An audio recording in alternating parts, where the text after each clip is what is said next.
Very good morning, students. Today we are going to discuss operator precedence.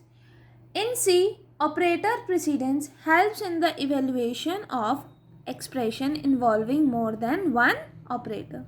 For example, अगर हमारे पास expression है which is of the form x plus 10 logical and z minus 5, this value is initialized to y.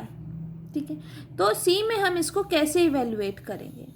तो वो depend करता है upon the precedence of an operator. An operator with higher level of precedence is evaluated first. इसमें से जिसकी higher precedence होगी वो सबसे पहले इवेलुएट होगा and then next and so. But कई बार क्या होता है कि जो हमारे पास एक्सप्रेशन में ऑपरेटर्स होते हैं they have the same precedence rule.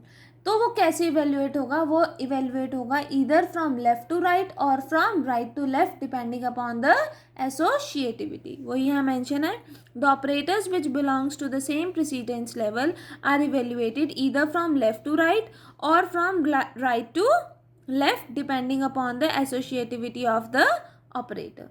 For example हमारे पास ये वाला स्टेटमेंट कंसिडर करी हुई है. इसको डिस्कस करने से पहले हम ऑपरेटर्स का प्रेसिडेंस रूल चेक करेंगे. ठीक है, parenthesis that is this square bracket and so on have the higher precedence rule. और कई बार एक्सप्रेशन में दोनों ब्रैकेट होंगी तो हम कैसे इवेल्युएट करेंगे? फ्रॉम उसकी एसोशिएटिविटी क्या होगी? Left to right. Next come सब यूनरी ऑपरेटर्स. ठीक है, that is unary minus, increment operator, decrement operator and so on. उसकी एसोशिएटिविटी है हमारे पास right to left. Next comes arithmetic, multiply, divide, modulo division. The associativity for this is left to right. Most of the cases में हमारे पास जो एसोशिएटिविटी होती है वो लेफ्ट टू राइट होती है. But in the case of unary operator, assignment operators और conditional operators में जो हमारी एसोशिएटिविटी होती है it is from right to left. Next come addition, subtraction. Associativity is from left to right. Next comes bitwise shift operator. The associativity is from left to right. Next comes relational operator, that is its associativity is also from left to right. Next comes equality equator, that is equal to, not equal to. The associativity is from left to right. Then come bitwise and, the associativity is from left to right. Next come bitwise XOR, that is its associativity is also from left to right. Then come bitwise OR, its associativity is from left to right. Bitwise logical and, its associativity is from left to right. Logical OR, associativity is from left to right. Next comes conditional operator, its associativity is from right to left. Assignment operator, assignment operators की associativity is from right to left. And comma operator, its associativity is from left to right. Last lecture में हमने discuss भी करा था that comma operator has the least precedence. ठीक है, तो वो यहाँ डिस्कस्ड है. अब हमारे पास एक्सप्रेशन क्या था? The expression was y is equals to x plus 10 logical and z minus 5. यही था. ठीक है, अब देखिए एडिशन और सब्ट्रैक्शन के प्रेसिडेंस हाई है as compare to logical and. तो इसका मतलब पहले एडिशन और सब्ट्रैक्शन फॉलो होंगे. ठीक है, और अर्थमेटिक ऐड और सब्ट्रैक्ट की एसोशिएटिविटी क्या है? From left to right. तो इसका मतलब first the addition will be done, x plus 10 is done. ठीक है, then the subtraction is done, that is z minus 5 is done. ठीक है, फिर उसके बाद operands of the logical and are evaluated. Logical ands के ऑपरेंड्स इवेल्युएट होंगे, या तो इसकी वैल्यू 0 आएगी या 1 आएगी. जो भी वैल्यू आएगी वो असाइनमेंट ऑपरेटर की प्रेसिडेंस लॉजिकल एंड के भी बाद होती है. तो लास्ट हम क्या ऑपरेट करेंगे? That is assignment. 0 और 1 आने के बाद जो भी इसकी वैल्यू आएगी वो किस में असाइन हो जाएगी? y में. ठीक है, तो वही यहाँ मेंशन है.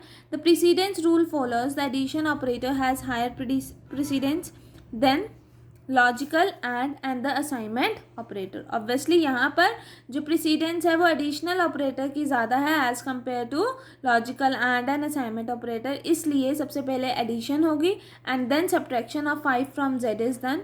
Now the operands of the logical and are evaluated. Logical and के ऑपरेंड्स इवेल्युएट होंगे. क्यों? क्योंकि लॉजिकल एंड की हायर प्रेसिडेंस है as compare to the assignment operator. ठीक है. फिर उसकी जो वैल्यू होगी दैट इज इधर या वो 1 आएगी या वो 0 आएगी. It is assigned to the variable y. ठीक है students. Now let us see some example. Using the following statements evaluate the following expression. यहाँ पर हमें बोल रखा है that i is assigned a value 2, j is assigned a value 3, k is assigned a value 4 and all are of the int type. x is assigned a value 1.0, y is assigned a value 1.5. हमें क्या evaluate करना है? i assignment operator j minus k multiplied x plus y.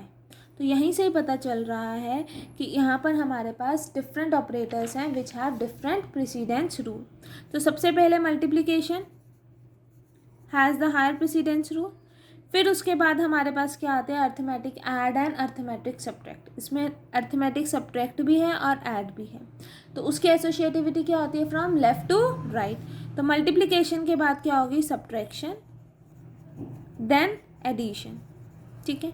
फिर उसके बाद ये सब evaluate हो जाएगा. फिर क्या होगा? असाइनमेंट ऑपरेटर, क्योंकि इनमें जितने भी ऑपरेटर्स हैं assignment operator have the least precedence rule. तो उसके बाद क्या होगी? असाइनमेंट. ठीक है student. Now let us see. I assignment operator j minus k multiplied x plus y. तो सबसे पहले क्या होगा? मल्टीप्लिकेशन. तो मल्टीप्लिकेशन हुई that is k multiply x.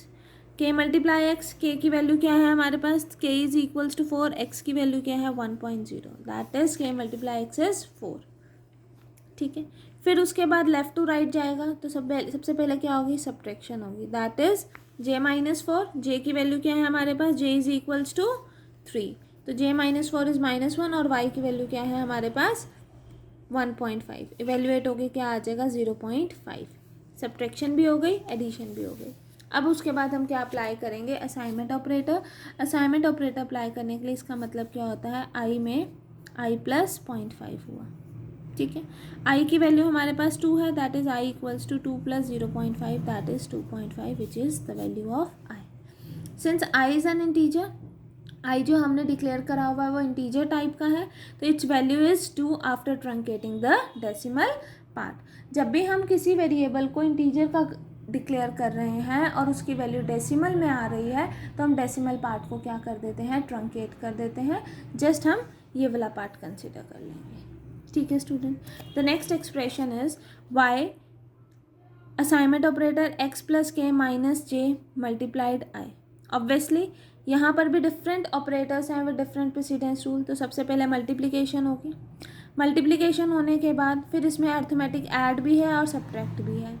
तो associativity is from left to right. तो पहले ऐड होगा, फिर सब्ट्रैक्ट होगा, फिर हमारे पास असाइनमेंट होगा. तो वो यहाँ मेंशन है. पहले मल्टीप्लिकेशन हुई j विद i की दैट इज 6. फिर उसके बाद एसोशिएटिविटी के अकॉर्डिंग पहले एडिशन होगी देन सब्ट्रैक्शन होगी. तो x plus k that is 5 then subtraction होगी that is 5 minus k 6 that is -1. फिर हमने असाइनमेंट अप्लाई करा that is y is equals to y multiply -1. y की वैल्यू क्या है हमारे पास? y is equals to 1.5 multiplied with -1 that is minus of 1.5. Obviously जो हमने y डिक्लेयर करा था it was a float type और यहाँ पर भी वो डेसिमल में फ्लोट में ही आ रहा है. तो इसमें हमें कोई भी पार्ट को ट्रंकेट करने की नीड नहीं है. ठीक है students. Next come the third that is i assignment operator x assignment operator फिर assignment operator then j minus y. Obviously सिर्फ एक माइनस है, बाकी सब असाइनमेंट ऑपरेटर हैं. और असाइनमेंट ऑपरेटर की एसोशिएटिविटी क्या होती है? From right to left. तो सबसे पहले तो हम सब्ट्रैक्शन करेंगे. सब्ट्रैक्शन के बाद हम असाइनमेंट ऑपरेटर की एसोशिएटिविटी के अकॉर्डिंग इस एक्सप्रेशन को सॉल्व करेंगे. क्या आएगा यहाँ पर? j minus y that is 1.5. फिर हमारे पास एसोशिएटिविटी क्या है? Right to left. That is पहले ये इवेल्युएट होगा, ये इवेल्युएट होगा, we get 2 and then this is evaluated. इसको इवेल्युएट करने के बाद 3 आया, फिर इसको इवेल्युएट करा that is we get -1. That is j minus y. हमारे पास क्या आया? j की वैल्यू 3 है, y की वैल्यू 1.5. तो j माइनस वाई इज़ 1.5. तो k ये ऑपरेटर इवेल्युएट होगा that is we have k में क्या होगा? k divided by 1.5. k की वैल्यू क्या है? 4. डिवाइडेड बाय 1.5, ठीक है। दैट इज़ क्या आ जाएगा हमारे पास 2 पॉइंट समथिंग, यही आएगा 2 पॉइंट समथिंग आएगा, ठीक है। बट हमें पता है के किस टाइप का है, इंटीजर टाइप का, तो हम डेसिमल पार्ट ट्रंकेट कर देंगे, तो इसका मतलब के की वैल्यू क्या आ गई 2 आ गई, तो इस ऑपरेटर की वैल्यू क्या आ गई 2 आ गई, तो यहाँ अप्लाई करा। फिर x plus equal 2, that is x is equals to x plus 2, x की वैल्यू क्या है हमारे पास 1.0 प्लस 2 दैट इज़ 3, तो वो यहाँ अप्लाई करा। फिर उसके बाद i minus equal 3, that is i में i माइनस 3 करा, ठीक है ना। i की वैल्यू क्या है हमारे पास 2 minus 3 that is -1, that is i equals to -1, this evaluate our expression, ठीक है स्टूडेंट्स, इतना समझ आया। Next comes type conversion and cast operator.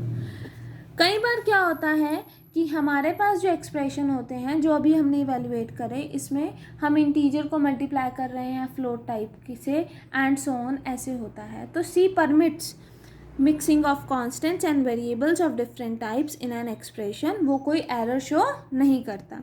For example consider the following statement x is equal to 10 multiply 4.3. The arithmetic expression here, the arithmetic expression contain one operand of the type int, और जो दूसरा operand है वो किस type का है, float type का। तो C में there is no error, in C this is not considered as an error. Instead जो इंटीजर वैल्यू है वो ऑटोमेटिकली कन्वर्ट हो जाती है to the type double for the calculation, and this is called as an implicit conversion. Integer type double में क्यों convert हुई, because the lower type is automatically converted to the higher type before the operation proceed. जब भी lower type होगी वो automatically convert हो जाएगी to the higher type before the operation proceeds. जैसे कि अगर हमारे पास फ्लोट को अगर हमें चेंज करना है टू द इंट, तो वो क्या करेगा, फ्लोट को इंट में चेंज करना है तो हमें क्या करना पड़ेगा, truncation of the decimal part, या फिर आप फ्रैक्शनल पार्ट कह सकते हैं। Double two float causes rounding off digits, long into int causes dropping of excess higher order bits. But in C, programmer has a choice of explicitly specifying how the values are to be converted in mixed mode expression. That is, cast operator के बारे में हम इसमें discuss करेंगे। This is basically a unary operator in which we can convert a type to a different type explicitly. जैसे कि अगर हमने कोई वेरिएबल को इंट टाइप का डिक्लेयर करा हुआ है, बट बाद में जो हमने एक्सप्रेशन यूज़ करा, और बी एक वेरिएबल है जिसको फ्लोट टाइप का डिक्लेयर करा है, बाद में हमने बी में इनिशियलाइज करी वैल्यू a प्लस 10.0, तो यहाँ पर हम इसको कन्वर्ट कर सकते हैं explicitly to the float type by using the expression float a. That is cast operator में हम अगर कन्वर्ट करना चाहते हैं किसी वेरिएबल को किसी और टाइप में, तो that is the syntax for that is type name and expression, type name and expression, ठीक है students. Let us see here, the cast operator is a unary operator and it is used to convert a type to a different type explicitly. For example, consider the statement a is initialized a value 9, it is of the type int, b is declared as of float type, b में क्या initialize करी value float a plus 10.0, that is कि cast operator की help से हमने सबसे पहले जो वैल्यू है ए की वो कन्वर्ट करी टू द फ्लोट टाइप। जैसे ए की वैल्यू 9 है तो फ्लोट टाइप में कन्वर्ट हुई तो वो क्या आएगी 9.0, and then the addition is carried out with 10.0, तो that is the general form of cast operator is type name with in a bracket and then expression, where type name is one of the standard C data type, the expression may be constant, variable or an expression, ठीक है students. Only this much for today class, this completes your section first of programming in C. Thank you class.